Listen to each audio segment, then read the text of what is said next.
Noob D&D Dad here, and we are talking session 42 of my son's campaign with my friend. So this ended up being kind of a road trip episode because if you remember from last time, they wanted to go to Candlekeep after finishing the Dragon of Icespire Peak. And so I maybe did something a little bit wrong, and I said, okay, you're about 950 miles away, so we can just kind of skip time and say you're there and just like subtract 1,000 gold and say it wasn't too eventful. Or we can say every 100 miles you have a chance for an encounter, and then there's possibly like 9 or 10 encounters on the way, and they would have to tell me what route they're taking and how they're getting there. So then I can say, oh, okay, you're in a forest. Here's a possible forest encounter, right? So then that would be maybe a couple hours our time to get down there, right, to handle these encounters.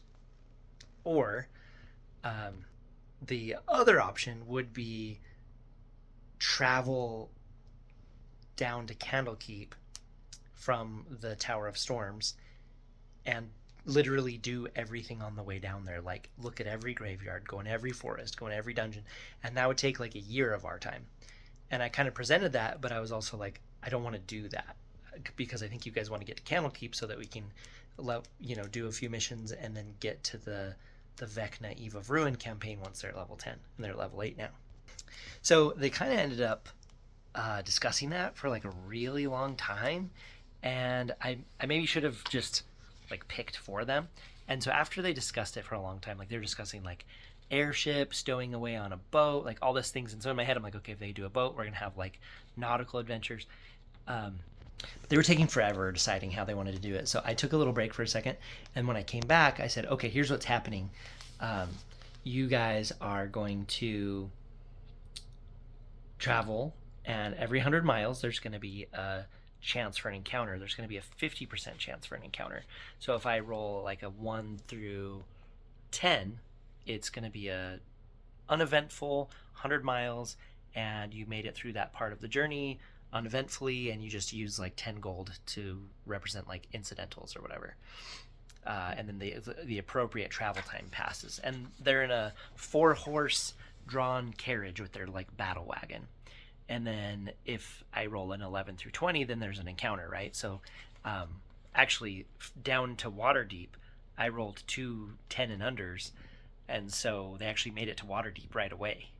But the idea is they travel all the way to Candlekeep with 9 chances of an encounter, 50% chances of an encounter, and that could be bandits, a monster, someone in distress, like just something that they come upon. So that's what I decided. I also realized that I totally did the XP budget wrong for planning an encounter because they just wiped through all these bandits that I threw at them last time, and I wanted it to be a hard one. So in the Dungeon Master's Guide, you're supposed to go to their level, and then if you want it easy, medium, or hard, and then you're supposed to times that number by the number of players, and I just chose that number, so they steamrolled the bad guys. And then I also wanted them to know that over the course of the 950 miles, since they're going to be going through cities and stuff, that they will have a chance to do any kind of shopping they want, like a magic store or potions or whatever. And then, so they ended up taking their wagon, right? But yeah, actually a huge part of the session was taken up them thinking of how to get down there.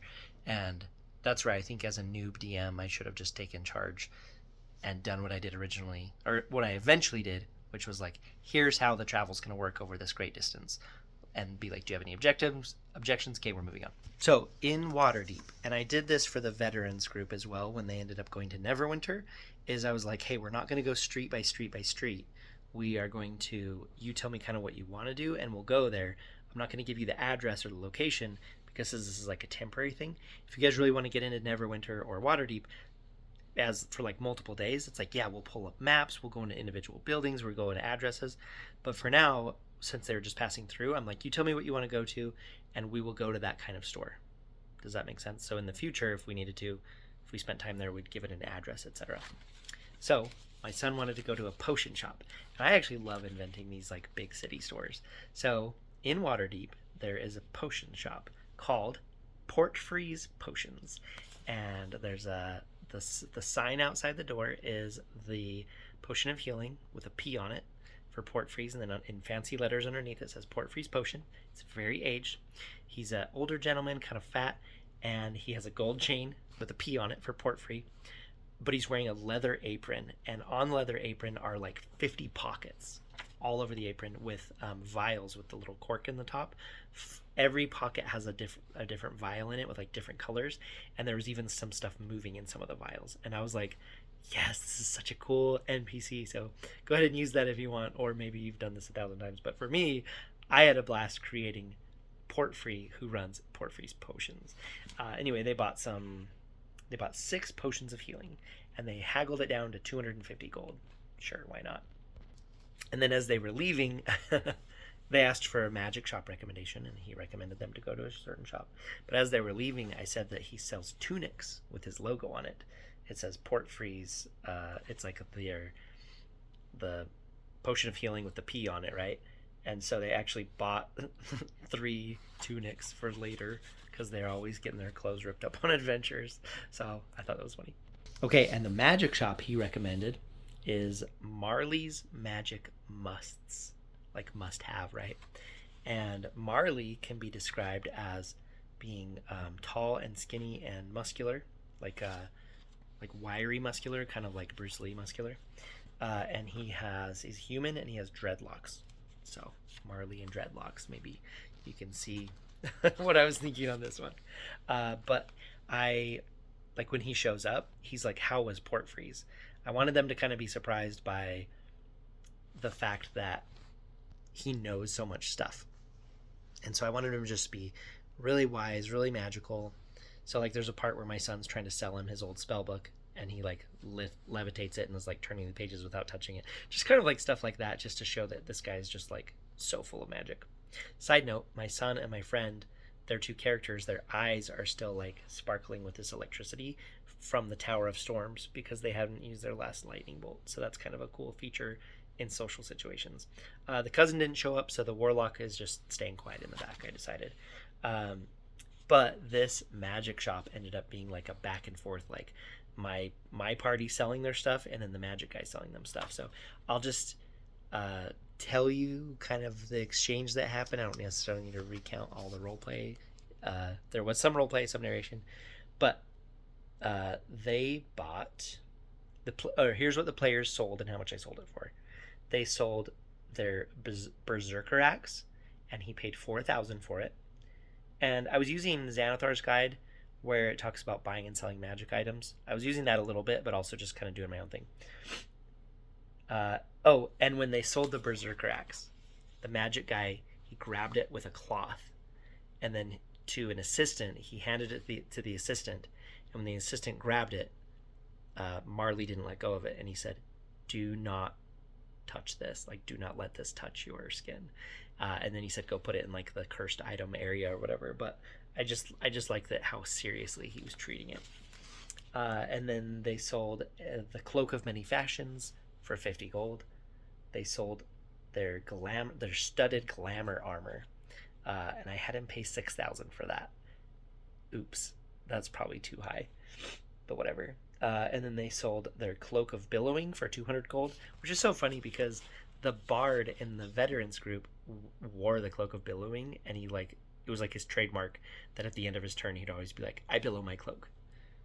But these guys were like, sell it. So I just think it's funny to see how different players react to different items. They also sold their +1 silvered crossbow for 500. Marley paid 500 for that. They also sold a +2 light crossbow for 2,000 gold. And then, now this is the part that maybe I went off the rails. They sold my son, we decided that he would transfer all of his spells into his Protective Verses book, so that he could just have it all in one spot, which means he had a spell book with a ton of spells in it. So he sold that. Maybe I did this wrong, but I found a website that was like, level 1 spells are each worth like 100, level 2 spells a little bit more. Anyway, it basically gave a value to a spell book based on how many spells are in there. So he had 8 cantrips, 11 level 1s, 5 level 2s, 5 level 3s, and 5 level 4s. And I had the Marley magician guy buy that for 5,800 gold. I have no idea. But I found a website that was like, here's how you value a spell book. So I don't know. What's your opinion on spellbook value? And then my friend decided that he wanted the horseshoes of speed so that they could travel faster. And I told him that that would be 24,000 to get one set of horseshoes of speed onto each of their 4 horses. And so then they were like selling, like going through all of their items, like their gems and their stuff, to see what value they had. And basically they came up with, they had 20,000. And oh, let me back up right before this, to be continued horseshoes.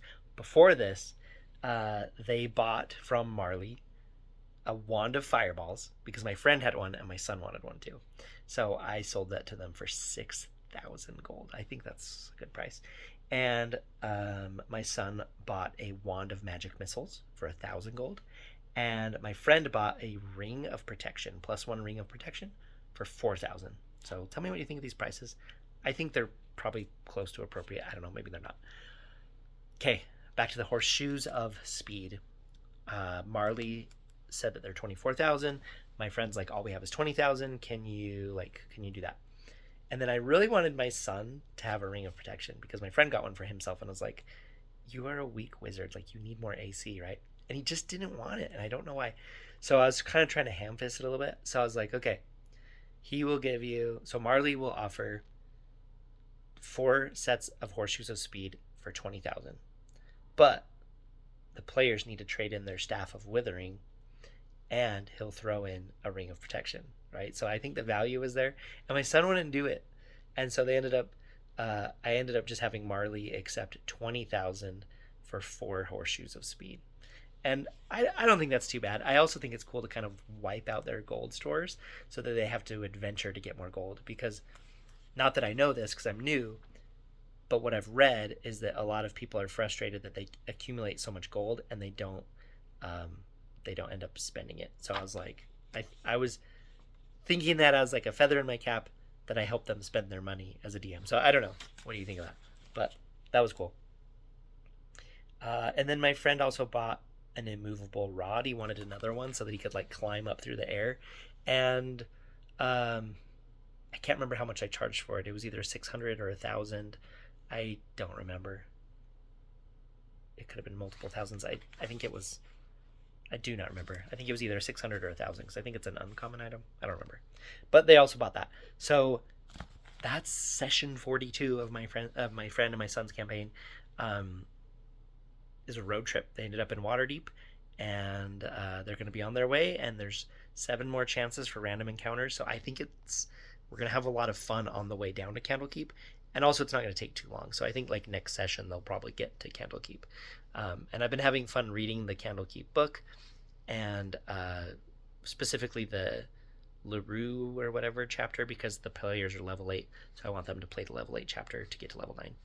And it's been fun reading that and thinking of how I'm going to role play, how I'm going to present Candlekeep, like the things, the people I'm going to have walking around there and what they're going to see. And then of course I'm going to have the players find this book, right? So I'm trying to like think of how to do that in a cool way. So this was fun. It was a lot of admin, and my son I think was a little bit frustrated because they weren't getting on the road. But I'm like, then give me an answer. Like, tell me what way you're traveling and get moving. Like, instead it just took them so long to decide. So then I finally was like, here's how we're traveling. How do you do 1,000-mile journeys in D&D? This was my first time. I would love to know. I really would. And thank you for watching, and thanks for going on this journey with me. This has been fun, and I absolutely am loving it. The admin to the combat, like I am totally converted, and I'm having fun sharing it with you. So thank you for joining me. So this has been session 42 of my son's campaign, and we'll see you on the next one.